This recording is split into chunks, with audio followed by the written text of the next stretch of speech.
We have traveled some several thousand miles across the sea, from the nation of Doma, in hopes that we might find sanctuary in these lands.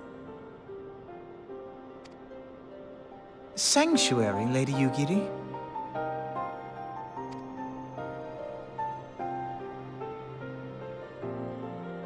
Aye. Lying within Othard, Doma was under the dominion of the Garlean Empire, as I'm sure you are aware. When the War of Succession broke out in Garlemald, we espied an opportunity to free ourselves from the yoke of imperial oppression and took up arms. Only to be crushed. And so I gathered what few Domans escaped the reckoning and guided them hither to your shores. A war of succession? Then the Emperor... Forgive me. You said that Doma was under Imperial rule, did you not? Doma is gone. Razed to the ground as an example to the other provinces.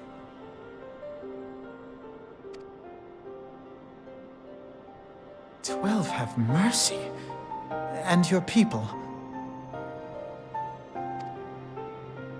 On a ship anchored in Vesper Bay, flying borrowed colors. Many were complicit in the rebellion, or akin to those who were. They will not come ashore until I send word that it is safe to do so. I sought an audience with your rulers, but was summarily refused. The lords of Ul'dah are not wont to entertain foreign refugees without suitable encouragement. Mayhap I was foolish to expect otherwise, but our supplies run low and we have young ones in urgent need of care. I have seen the tents outside the gates, however. We are not the first to seek asylum, nor will we be the last.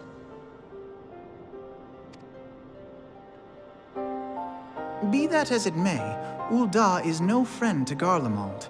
Your tale would stir the hearts of many men and women here. The Sultana and the Syndicate will not be so easily swayed, but I shall see that you are granted an opportunity to plead your case. This is within your power? Well, far be it from me to boast, but I do have the ear of certain influential individuals. I am in your debt. Lady Yugiri, forgive me for observing, but your choice of attire seems like to evoke feelings of mistrust. Men are wont to fear the unfamiliar. We know this from experience. We seek only to spare the people of Ul'dah unnecessary disquiet. I shall defer to your experience, then. I thank you for your understanding. It seems I have urgent business with the Flame General. I leave our guests in your capable hands.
I, Ugiri of Domar, am honored to meet you at last, Your Grace.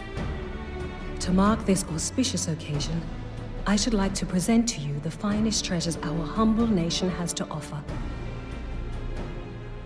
Alas, the circumstances which have brought me here today have divested me of both time and dignity. I come before you as a pauper in direst need of aid, to request that you grant my people asylum. I, Nanamo, 17th in the line of Ul, welcome you to our city. Be at ease, Lady Ugiri. Although I myself have heard the tale of your misfortune, I would ask that you recount it once more for the benefit of the others here present. As you wish, Your Grace. For many years, my nation, Domar, suffered under the yoke of imperial rule, and my people yearned to be free. Thus, when a war of succession broke out in Garlemald, we sought to take advantage of the chaos and reclaim our liberty. Alas, our enemy proved less preoccupied than we had hoped, and our rebellion was put down in the most brutal fashion. Those who survived, how many do they number? More than 200 souls huddle within the cramped confines of our own galleon's hold.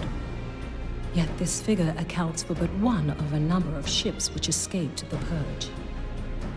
It is my hope that you will allow us all to dwell within your walls. Should that prove unfeasible, however, I humbly ask that you accept as many of my people as your resources allow. Pray understand, we do not beg a boon, but propose instead an arrangement. We would serve as soldiers or tradesmen until our debt is repaid. What are the Syndicate's opinions on this matter? I, for one, think it's a marvelous idea. Lady Ugiri and her people strike me as an industrious lot, and there are parts of the city which have yet to be fully restored. If they are willing to work, I see no reason not to let them.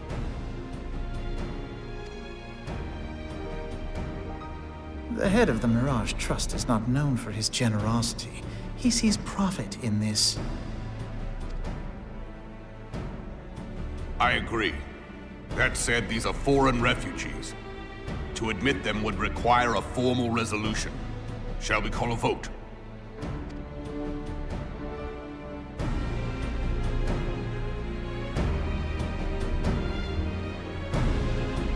The law is the law. Lord Lolorito? Tell me, are you blind or willfully ignorant? Even now, our streets are choked with the displaced victims of the Calamity and Alamigan refugees. They live hand to mouth, subsisting on aid provided by the immortal flames, the cost of which grows ever higher.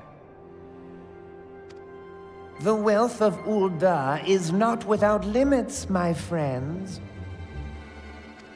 And need I remind you that these refugees are prone to violence and criminal activity? You have all read the reports, I think. Without homes or employment, it is only a matter of time before men grow desperate and take that which they imagine has been unjustly denied them. Yet, knowing this, you would have us swell their ranks.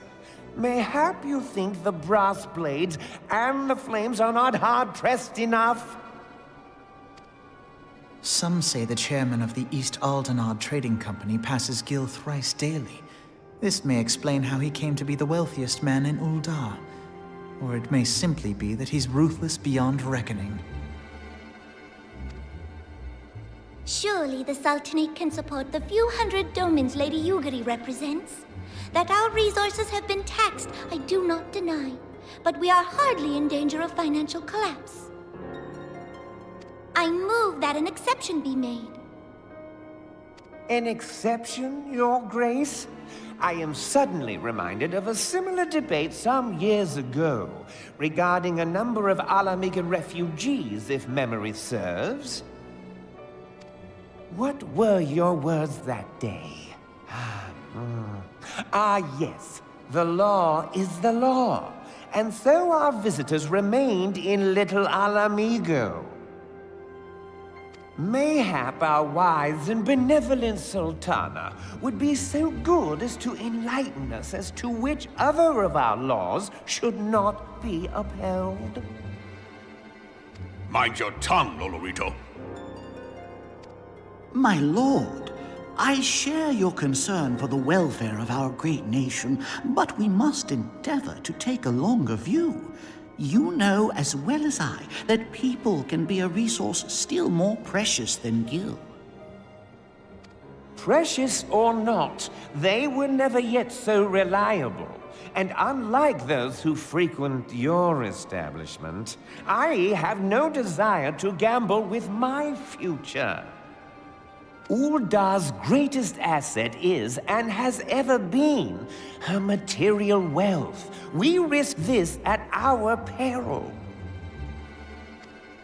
One need only look to Teleji Adeleji's example for evidence of the danger in allowing sentiment to dictate policy. How far the vaunted Mirage hath fallen, both in repute and profitability, since he began employing refugees.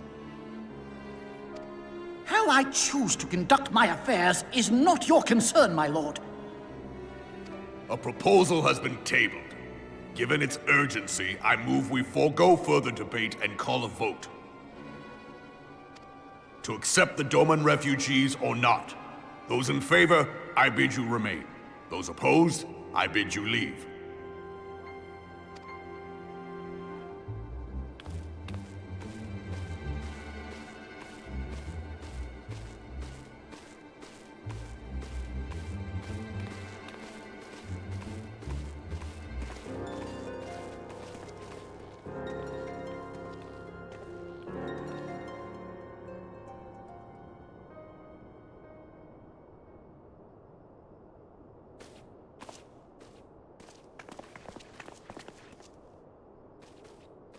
Would that it were within my power to welcome you and your people, Lady Yugiri. As you have observed, however, my authority in such matters is regrettably limited. Without the consent of the Syndicate, I cannot act. I understand, Your Grace, and I appreciate all that you have done on our behalf.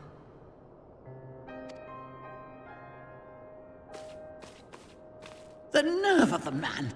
If that bastard had not forsaken the eastern trade route, Little Alamigo would now be thriving. Oh, that you should have traveled so far under such dire circumstances, only to be refused in this manner is utterly unconscionable.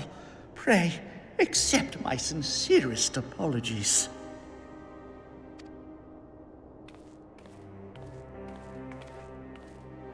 Now that the Empire no longer poses an immediate threat, they see little reason to maintain the pretense of unity. The Monitorists have grown especially defiant of late. Lord Lolorito most of all. But this is neither the time nor place for that discussion.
How goes the fishing? Caught anything slippery? Aye. Our suspicions were well founded. The Serpent Reavers are indeed the culprits. The plot thickens. Has there been any movement in Thanalan?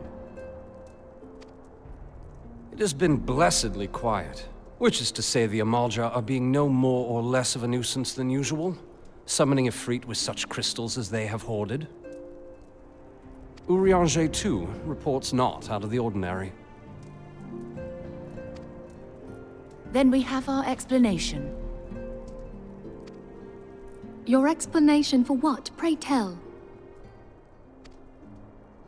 For the recent spate of crystal thefts in Thanalan, we naturally assumed that the trail would lead us back to the Amalja. Yet it did not. It led us across the sea unto Vilbrand. Vilbrand? There have been reports of increased Sahagin activity of late. Oh gods, they mean to summon Leviathan? That is the way of it, I fear. Whilst conducting our investigation on behalf of the mineral concern, we came upon evidence implicating the Serpent Reavers.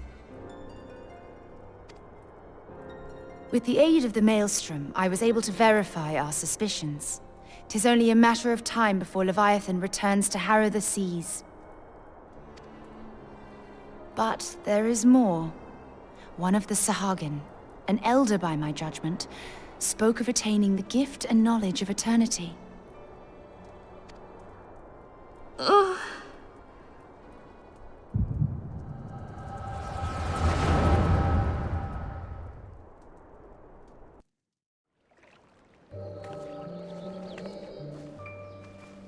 Such a disturbance in the ether. If I did not know better, I should think this device defective.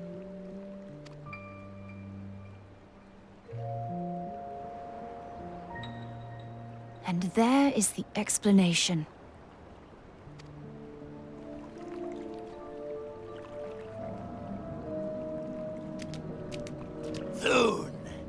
Soon it shall begin. Our Lord shall rise midst surging waves to wash away the finless ones. And I shall be granted the gift and knowledge of eternity, and with the emissary stand equal. Then shall I know no cessation, no oblivion.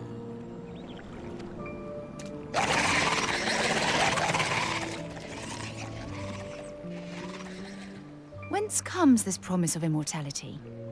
The emissary? We have outstayed our welcome.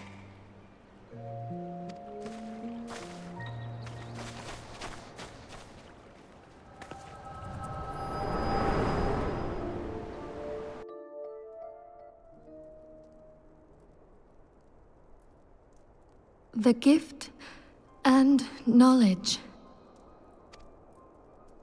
Are the two of you quite well? You shared that vision, did you not? Even before the Sahagin made mention of the emissary, I recognized Leviabeetus' words. He is behind this. But surely it is not within his power to grant the echo. My lady, unless we act swiftly, Leviathan will rise again. The Admiral has already requested that we intervene to prevent this. Failing that, we are to attend to the Primal's extermination. She will have our full cooperation. Let us make haste to Limsa Lominsa. I mean to play a part in this mission. Tataru, pray, take charge in my absence. My lady, are you sure this is wise? I am aware of the risks, but there is something I must see with mine own eyes. The true nature of the echo. Very well. I shall not stand in your way. on the condition that you permit me to accompany you as bodyguard. Your company is ever welcome, Thancred. I take it something ill is afoot. Aye, a primal is about to be loosed upon Eorzea. A primal? A godlike being whose very existence is a bane upon the land. We scions of the Seventh Dawn are sworn to put an end to their kind.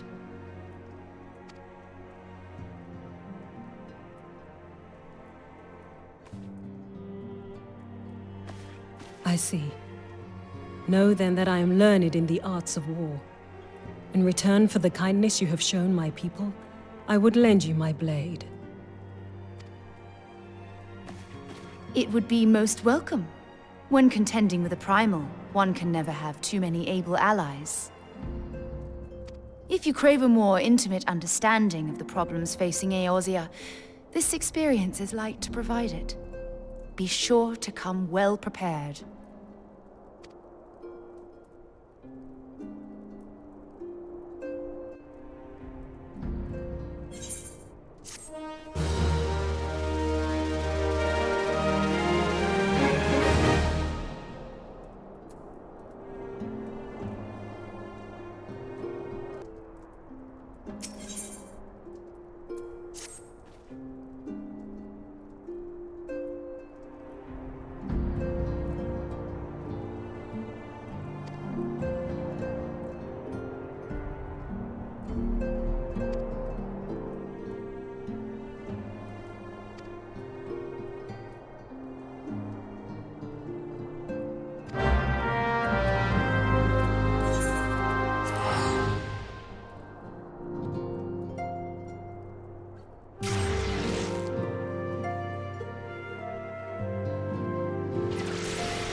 Damn them.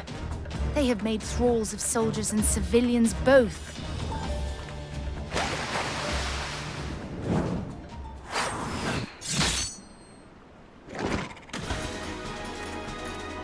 Did I miss much?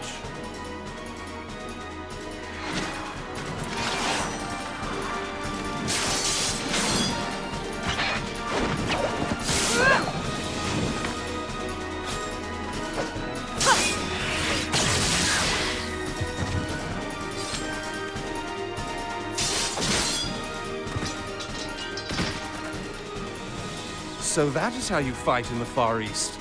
Mental note, pick no quarrel with Domans. But seriously, if I am to keep up, I must needs forsake elegance for efficiency.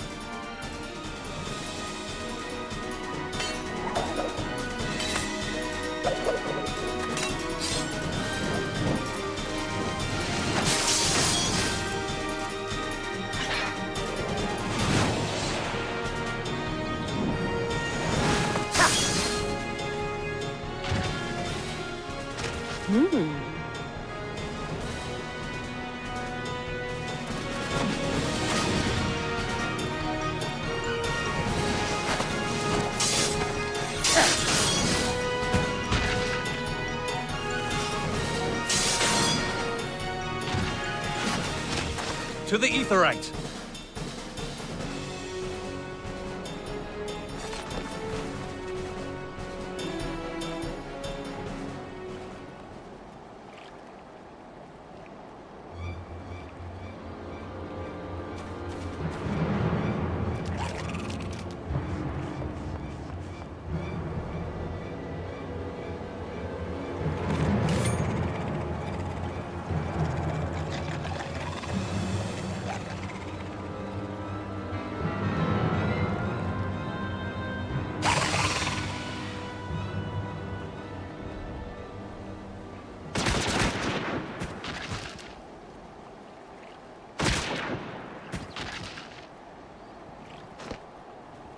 You'll forgive me my lateness.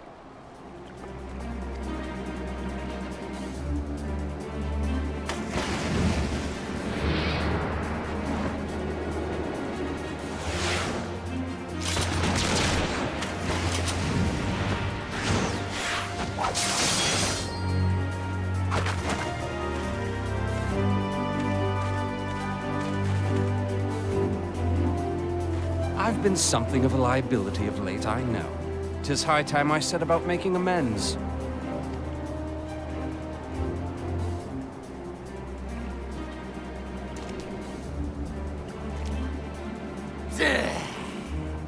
Long have you shriveled swordwalkers, tormented our kind.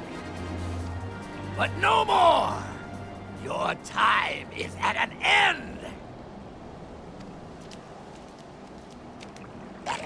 You shall perish with salt in your wounds and sea in your lungs.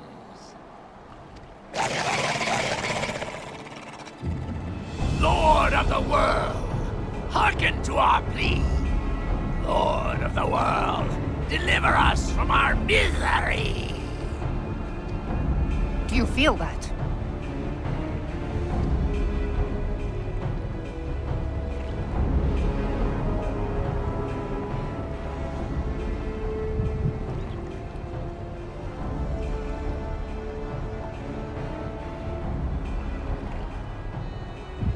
I know this sensation. It's the echo. What?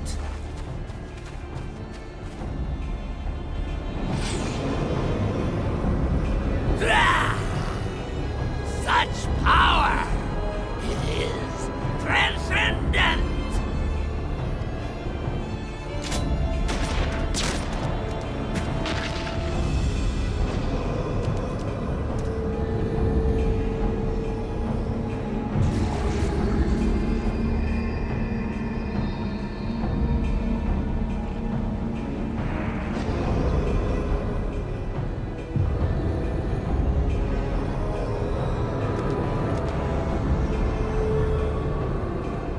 Seven hells.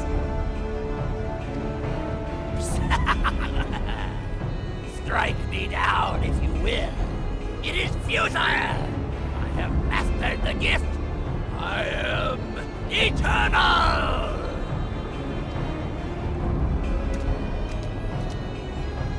O mighty Leviathan, ruler of the seas, born of waters primordial, I offer unto you this frail flesh, that you might grant your faithful servants deliverance.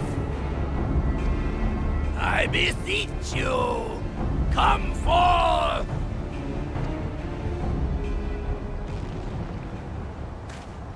Die, damn you!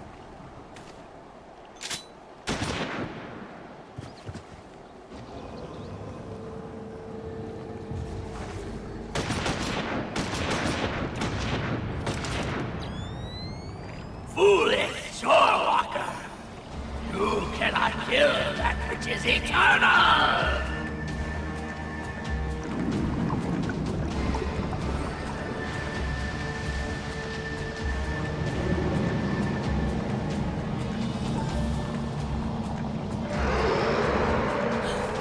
Heavens forfend.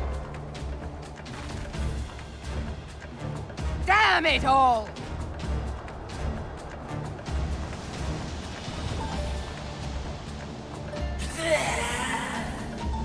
My being ebbs away.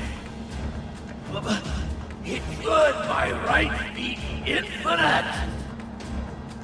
Am I not immortal? Curse you, emissary! You promised me everlasting.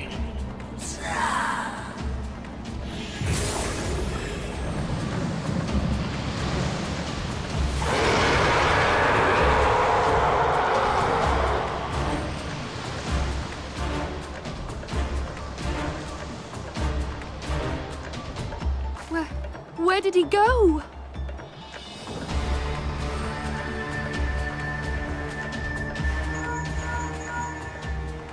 What say you? Nary a single ship? Hells take that sea demon! Gather the survivors and get to shore. Leave the wrecks for the pirates.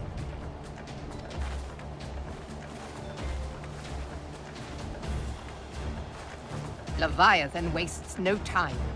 The diversionary squadron is lost. For a mercy, 'twould seem the Primal now makes for open sea. But why does he not press his advantage? Unless... God save us. He means to unleash a tidal wave.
There used to be a hamlet beyond South Tidegate in western La Noscia.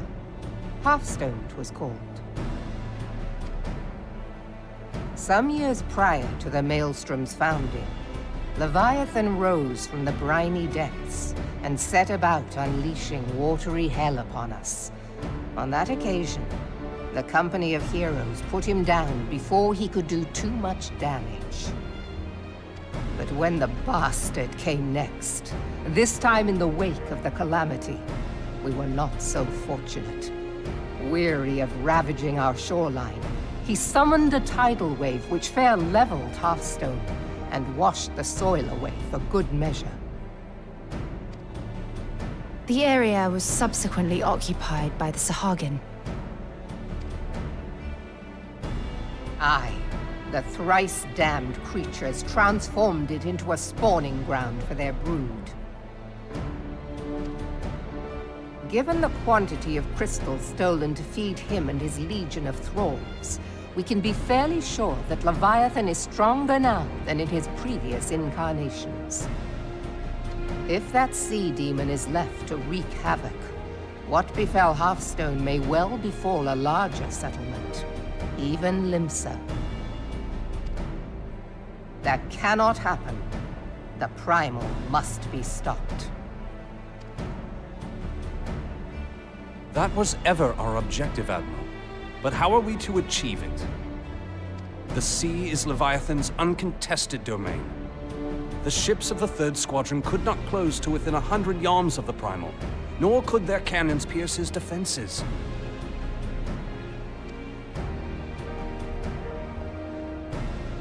I have read the reports, Master Thancred. Our warships may as well have been bloody pleasure barges for all the good they did. 7 hells! Is there no way that we might strike back? The Company of Heroes defeated Leviathan, having first lured him into an inlet, but we must needs contend with him upon the open sea. It will avail us little to consult past experience.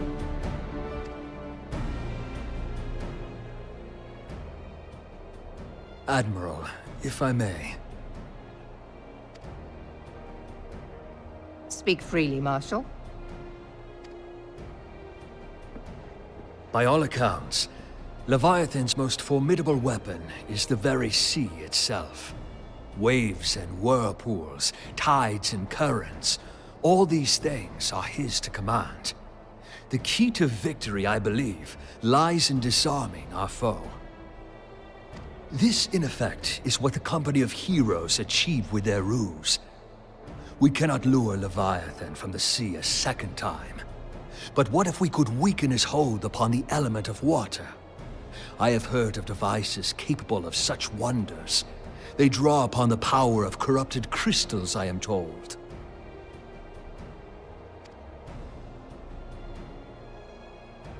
If mounted upon a ship, such a device might be used to prevent Leviathan from bringing the full force of the sea to bear against us, rendering him no more dangerous than any other sea serpent.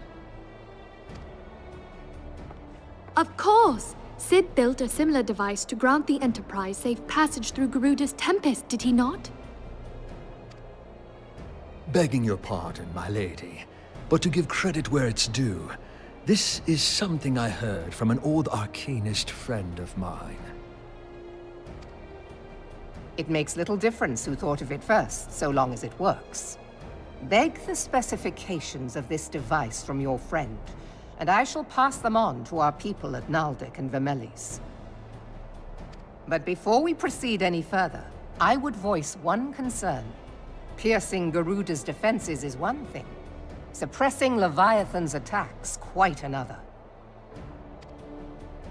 In matters of science, I am as a babbling babe, but I cannot well imagine that such a feat would be possible without a veritable mountain of corrupted crystals. The question being, do we have a ship big enough to bear such a burden? Mayhap not, Admiral, but two might. Recall you the tale of Mistbeard's greatest haul? It is said that he lashed 2 ships together, side by side, the better to bear his plunder. By your leave, we might attempt to repeat the trick. The gods know it would be quicker than building a new vessel. Mistbeard did this. Truly, Marshal, upon the subject of the Pirate King, you are as a scholar. Now, from what I have gleaned of these matters, the device will need to be in close and constant proximity to the target. To wit, we must lash our twin vessel to Leviathan. This in itself will be no small feat. Ramming speed will be required, but given the weight of the cargo, that will only be attainable with the aid of a towing vessel.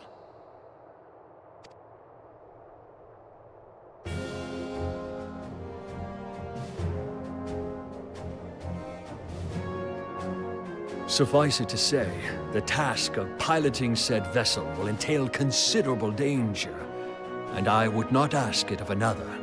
I volunteer myself.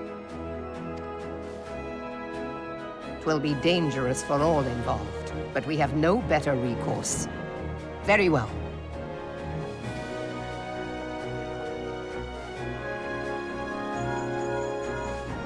Commodore, assemble the remnants of the fleet at Morabee Bay. Give priority to our soundest vessels. The repairs can wait.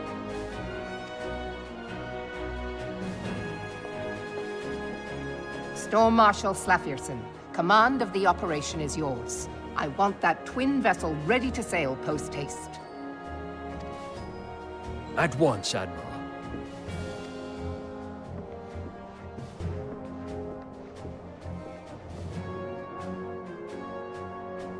And then there is the small matter of slaying the beast. The fate of Limsa Lominsa rests upon your shoulders once again. Go well, Warrior of Light.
we Lominsans are sworn to strive, till sea swallows all.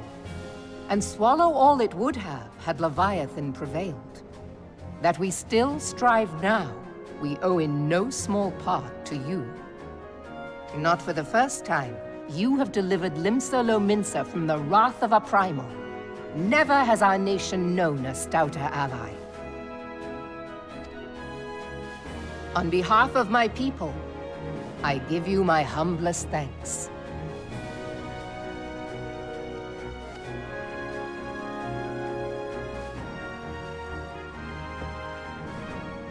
'Tis meet that I give thanks to old Mistbeard, too, for his fine solution. Whatever else he may have been, 'tis clear he was a resourceful soul. Would that I had a man like him in my service.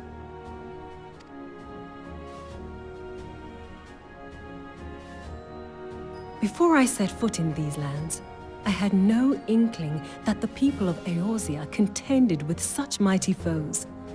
Suffice it to say, their existence came as something of a shock, as did the idea that they could be defeated. This experience has served to remind me of the vastness of the world, and the boundless potential of man. Though I am but a refugee in this realm, I would fain be of use to you in your fight. Know that I am tutored in one of the foremost combat arts of the Far East. It may seem outlandish to the Eorzean eye, but should any of your people care to learn, I would be pleased to initiate them.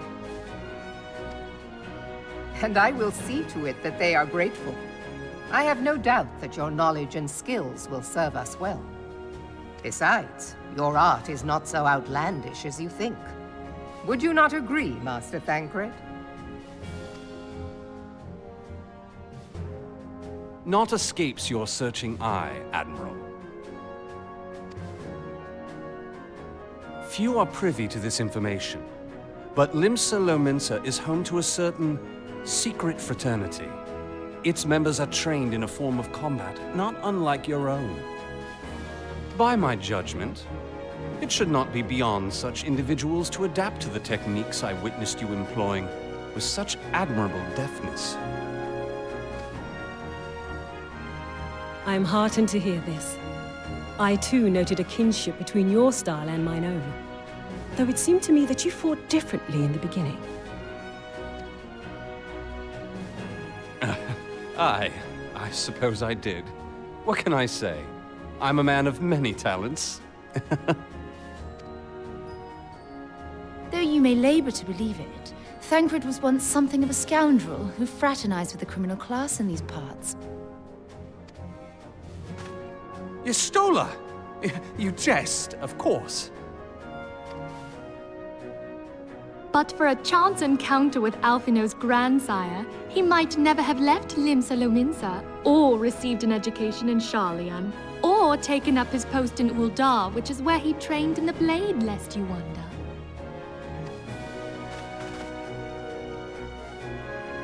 Minfilia, please! It would seem there is more to you than meets the eye, Master Thancred.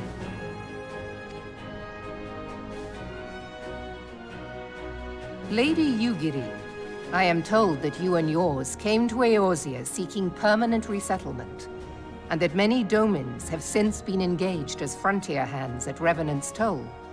Moderna is many things, but a place of refuge it is not. Know that I would like nothing better than to furnish your people with a new home here on Lominsan soil.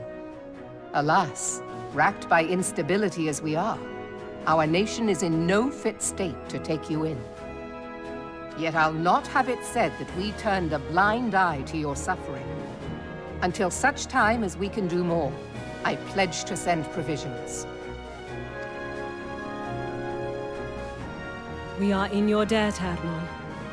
I realize that it scarce qualifies as repayment, but if it please you, I shall set about sharing my martial knowledge with your people at once.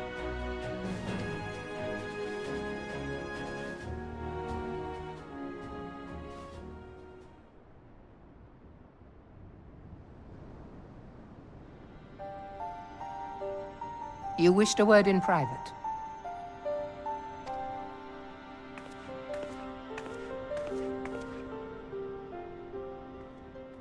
The better not to spoil the festive mood. History repeats itself, Admiral. As the kobolds stood before them, the Sahagin resorted to summoning their god over a territorial feud. They acted in self-preservation.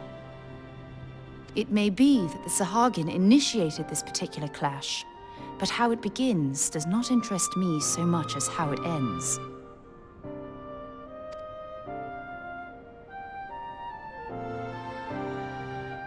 I have not forgotten our conversation, Y'ashtola. I am aware that man bears part of the blame for the Primal's existence.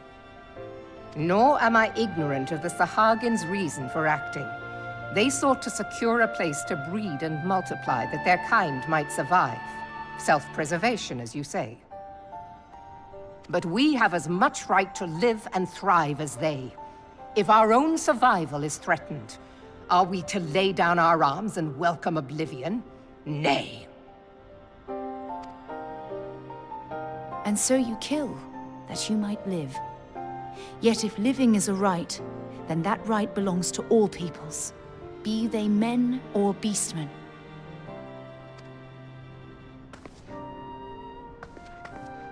I'll not deny your reasoning. But when a storm gathers, it falls to me to see my people safely through it. That is my duty, and I shall do it.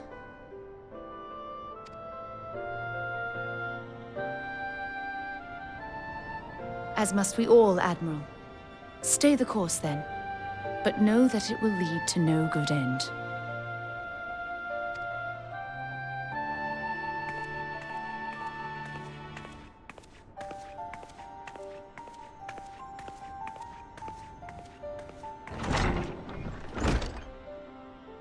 Man has ever put himself first and foremost. To justify his actions, he clads himself in the armor of righteousness, though it be a fancy of his own making. In this, mayhap the Garleans and we Domans are not so different.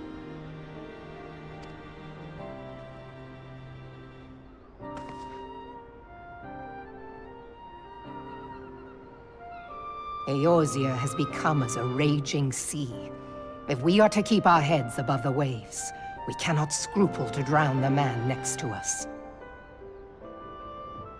When hopes of coexistence founder, strength must determine who has the greater right to live.